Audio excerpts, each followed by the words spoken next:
സ്വദേശാഭിമാനി കേസരി പുരസ്കാരങ്ങളും സംസ്ഥാന മാധ്യമ പുരസ്കാരങ്ങളും വിതരണം ചെയ്തു.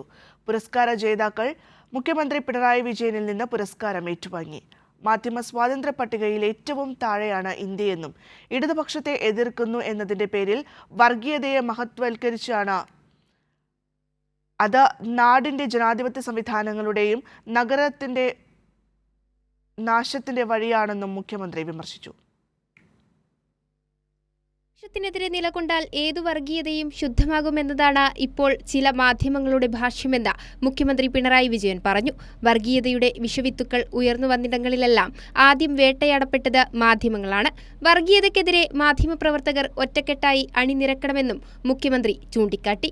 180 രാജ്യങ്ങളുടെ ലോകമാധ്യമ സ്വാതന്ത്ര്യ സൂചികയിൽ 151 സ്ഥാനത്താണ് നമ്മുടെ രാജ്യം.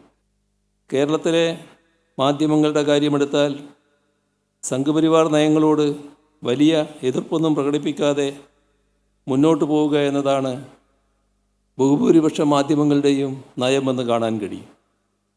ഗാന്ധിജിയെ വെടിവെച്ച് കൊന്നത് ഗോഡ്സെയാണെന്ന് എഴുതാൻ പോലും മടിക്കുന്നവയായി മലയാളത്തിലെ ചില മുൻനിര പത്രങ്ങൾ പോലും മാറി വരുന്നു. സംഘപരിവാറിനോട് വിധേയത്വം പുലർത്തുന്ന മാധ്യമ സ്ഥാപനങ്ങളുമുണ്ട്. സംഘപരിവാർ നെറേറ്റീവുകൾക്ക് സ്വീകാര്യതയുണ്ടാക്കാൻ വ്യാജ വാർത്തകൾ പ്രസിദ്ധീകരിക്കുകയാണ്.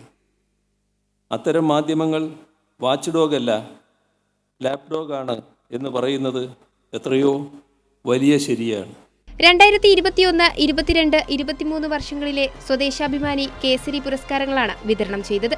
പുരസ്കാര ജേതാക്കളായ ഏഴാച്ചേരി രാമചന്ദ്രൻ, KG പരമേശ്വരൻ നായർ, N അശോകൻ എന്നിവർ പുരസ്കാരങ്ങൾ ഏറ്റുവാങ്ങി. 1 ലക്ഷം രൂപയും കാനായി കുഞ്ഞിരാമൻ രൂപകൽപ്പന ചെയ്ത ശില്പവും പ്രശസ്തി പത്രവും അടങ്ങുന്നതാണ് പുരസ്കാരങ്ങൾ. ചടങ്ങിൽ സംസ്ഥാന മാധ്യമ പുരസ്കാരങ്ങളും മുഖ്യമന്ത്രി വിതരണം ചെയ്തു.